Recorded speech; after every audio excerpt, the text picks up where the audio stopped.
This is another tutorial based on dominant 7 arpeggios. We're going to keep in the key of A, and we're just going to look at one of the shapes that you can use in different spots, and it's the same fingering, it's the same shape, and it's the same notes, and it's the same arpeggio. So if you've been doing my previous videos and lessons, you'll know that when we started mapping out these arpeggios in the key of A, we started with this G form, this first one. There's the flat 7. And we were doing the top of this G form and then sliding into the E form, which is right next door. And we were coming up the neck.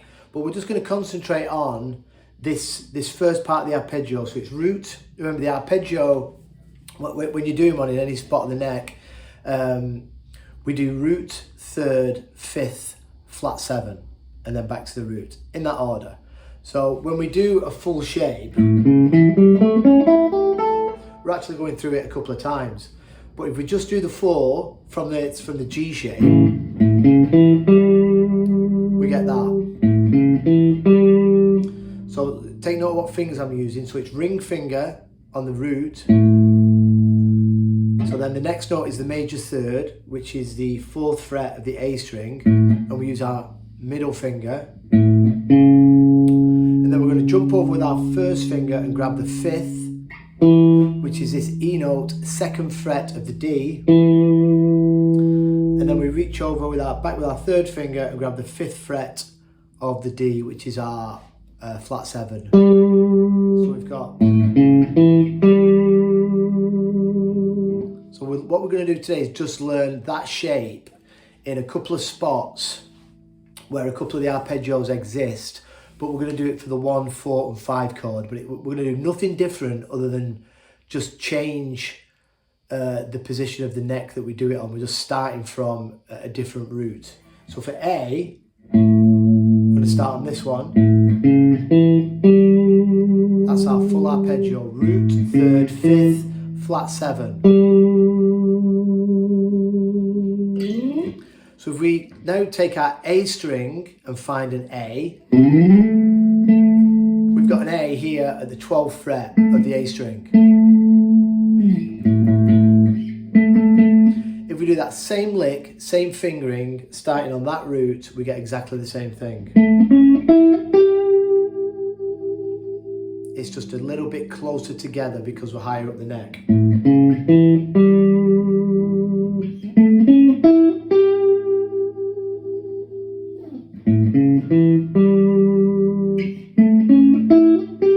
Exactly the same, we're just starting, forget the E string, we're just starting on this A root. So again, we've got root, 3rd, 5th, flat 7. Same pattern.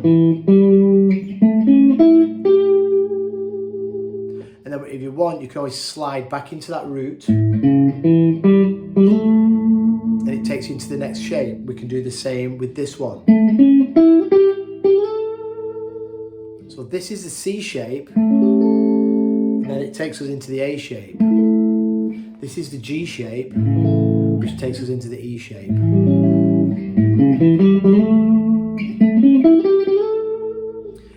It just makes for a more fun and interesting approach and way of learning arpeggios, because it can get a bit boring just going up and down a shape, which you can do and it's good, but it's good to start moving them across the neck. It just seems a bit more melodic and more natural.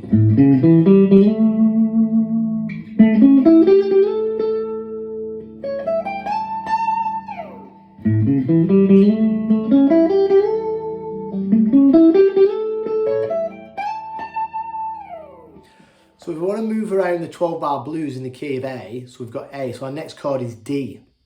So we can do exactly the same for our D chord. We just start, we do this exact same lick, same pattern, same fingering, we just start on different root notes.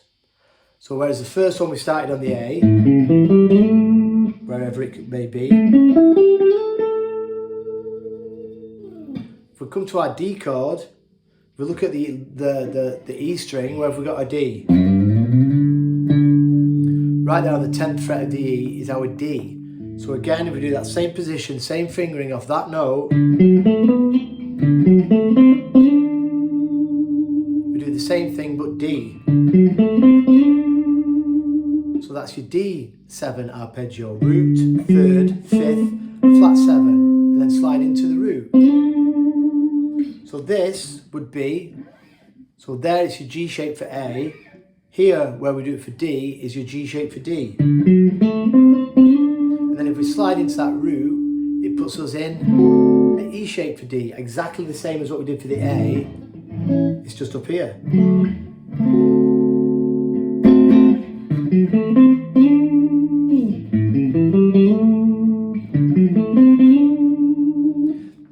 Getting used to where these familiar fingerings and licks are just really helps you open up the fretboard. Instead of just going up and down, it lets you move them across, and it ultimately helps you blend them together when you start improvising and playing blues. So that's the D. Let's look at the other D root. So the next D, so we've done this one. So now if we look at for a D on the A string, so we're just going to do E string and A string for this lesson. Our D is up here on the 5th fret of the A. So again, that same position, that same pattern, same fingering, same notes.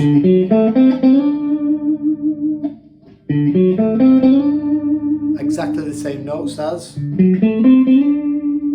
here.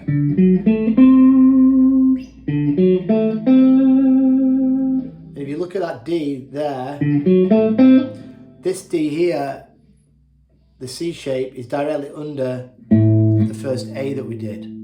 So if you wanted to do an A to a D,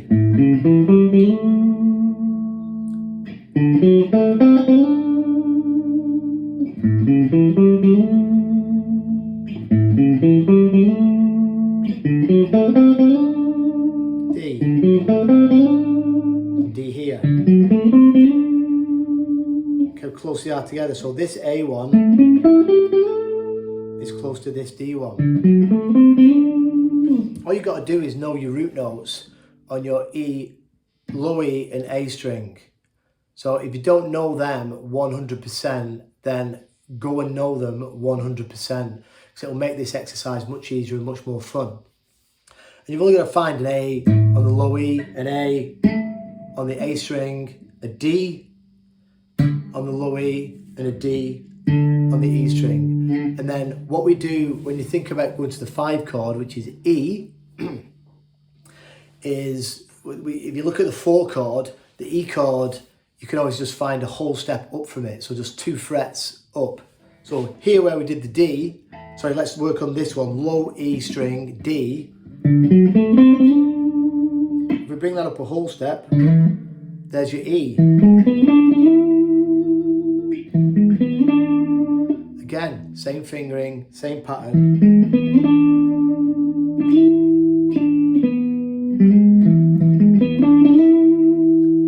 So the same thing happens where we did the D here on the A string. If we bring that up a whole step, we can do it for E.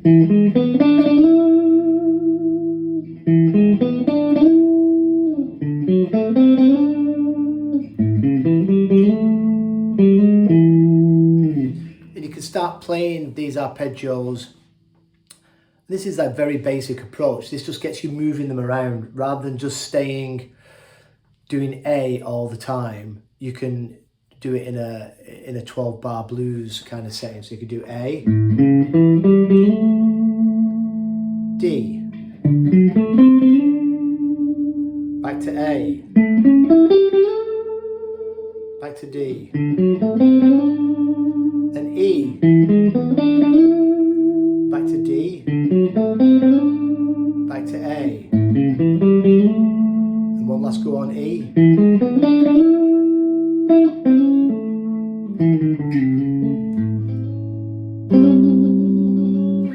And that's just using one pattern. You know, there's a lot of other patterns that we're going to implement and learn, which can be, you know, by the time you're done with this stuff, you can play wherever you find yourself on the neck. You can do a 12-bar blues in any key, basically. That's the ultimate goal. So again, these shapes, let's do A, D and E just off the low E string root. So A, sliding into that root into the next position. I'll tell you what, I'll do it just up to the flat 7. And then D, back to A, E, D, A, back to E. Then we could do them, then practice them all off the A string. So we've got A here, D, A, E, D, A, back to E. So it's the same shape, you just got to know where them roots are and you do the exact same thing off each of the roots. Same fingers, same pattern. And once you've got that basic shape, start sliding back into that root into the next position. A, D, A, E, D, A.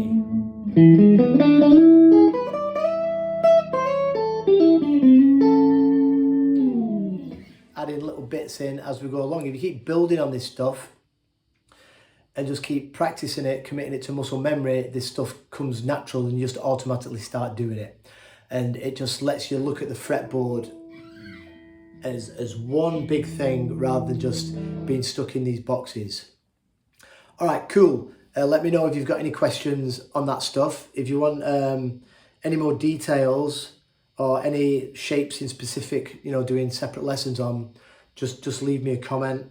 If you want a private Zoom lesson going into this stuff, give me a shout, or a face-to-face lesson here in raining Cape Town today, just give me a shout. Cheers.